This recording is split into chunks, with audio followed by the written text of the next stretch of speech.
Assalamualaikum warahmatullahi wabarakatuh. Saya Syamsidah, peserta Latsar CPNS tahun 2022, golongan 3, angkatan 2, kelompok 1. Kali ini saya akan membagikan learning journal saya terkait pengalaman selama Latsar MOOC dan kaitannya dengan Smart ASN. Literasi digital. Pandemi COVID-19 telah mempercepat transformasi digital. Menurut Menteri Komunikasi dan Informatika, percepatan transformasi digital yang berkelanjutan menjadi elemen kunci dalam upaya pemulihan pasca pandemi COVID-19. Percepatan ini juga sekaligus menjadi komponen pendorong dalam membangun bangsa yang lebih tangguh dan berdaya. Konsep literasi digital. Ruang digital adalah lingkungan yang kaya akan informasi. Keterjangkauan atau overdensitas yang dirasakan dari ruang ekspresi ini mendorong produksi, berbagi, diskusi, dan evaluasi opini publik melalui cara tekstual. Affordance berarti adalah yang memungkinkan kita untuk melakukan hal-hal baru, berpikir dengan cara baru, mengekspresikan jenis makna baru, membangun jenis hubungan baru, dan menjadi tipe orang baru. Affordance dalam literasi digital adalah akses, perangkat, dan platform digital. Sementara pasangannya yaitu kendala atau constraint, mencegah kita dari melakukan hal-hal lain, berpikir dengan cara lain, serta memiliki jenis lain dari hubungan. Constraint dalam literasi digital bisa meliputi kurangnya infrastruktur, akses, dan minimnya penguatan literasi digital. Guna mendukung percepatan transformasi digital, ada 5 langkah yang harus dijalankan. Yang pertama, perluasan akses dan peningkatan infrastruktur digital. Yang kedua, persiapan betul roadmap transportasi digital di sektor-sektor strategis, baik di pemerintahan, layanan publik, bantuan sosial, sektor pendidikan, sektor kesehatan, perdagangan, sektor industri, dan sektor penyiaran. 3. Percepat integrasi pusat data nasional sebagaimana sudah dibicarakan. Yang keempat, persiapan kebutuhan SDM talenta digital.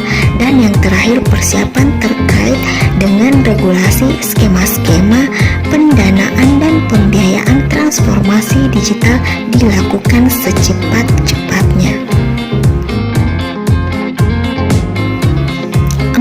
Kompetensi literasi digital, yakni kecakapan menggunakan media digital atau digital skills. 2. Budaya menggunakan digital atau digital culture. Yang ketiga, etis menggunakan media digital atau digital ethics. Dan yang keempat, aman menggunakan media digital atau digital safety. Digital skill merupakan kemampuan individu dalam mengetahui, memahami, dan menggunakan perangkat keras dan piranti lunak teknologi informasi dan komunikasi serta sistem operasi digital dalam kehidupan sehari-hari. Yang kedua, digital safety merupakan kemampuan user dalam mengenali, mempolakan, menerapkan, menganalisis, menimbang, dan meningkatkan kesadaran perlindungan data pribadi dan keamanan digital dalam kehidupan sehari-hari. Ketiga, digital culture merupakan kemampuan individu dalam membaca, menguraikan, membiasakan, memeriksa, dan membangun wawasan kebangsaan, nilai Pancasila, dan Bhinneka Tunggal Ika dalam kehidupan sehari-hari, dan digitalisasi kebudayaan melalui pemanfaatan teknologi informasi komunikasi. 4. Digital ethics merupakan kemampuan individu dalam menyadari, mencontohkan, menyesuaikan diri, merasionalkan, mempertimbangkan, dan mengembangkan tata kelola etika digital dalam kehidupan sehari-hari. Etis bermedia digital merupakan bagian dari seri modul literasi digital yang ditujukan sebagai pedoman dalam pemutakhiran kegiatan literasi digital saat ini. Memanfaatkan teknologi sosial media dengan adanya internet di era kali ini sangat positif. Dengan adanya perkembangan teknologi, kita bisa mempromosikan diri kita sendiri atau branding jualan kita di sosial media dan memposisikannya seperti apa. Namun terdapat dampak negatif, misalnya adanya penipuan online, investasi online yang bodong, adanya kecanduan juga dari kita sendiri di mana kita menjauhkan yang dekat dan mendekatkan yang jauh. Dengan adanya dampak negatif ini, kita perlu sadar dan memperhatikan critical thinking dan juga etika kita di ruang digital. Kita juga harus men-share hal-hal baik, harus memiliki etika digital, harus punya juga digital skills, dan tetap berbudaya digital. Jadi hal-hal yang di-share di media sosial ataupun di ruang digital itu adalah hal-hal yang bermanfaat dan bisa memberikan manfaat bagi diri kita sendiri dan juga orang lain. Lebih baik posting saja hal-hal yang bermanfaat dan berkomentar yang baik di dalam postingan orang lain.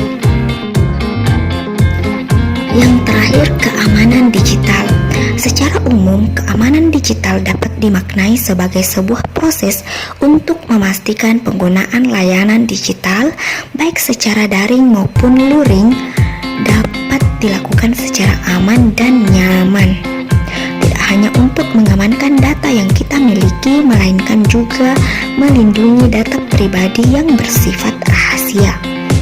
Persoalan keamanan digital ini mencuat sejak pertama kali internet lahir.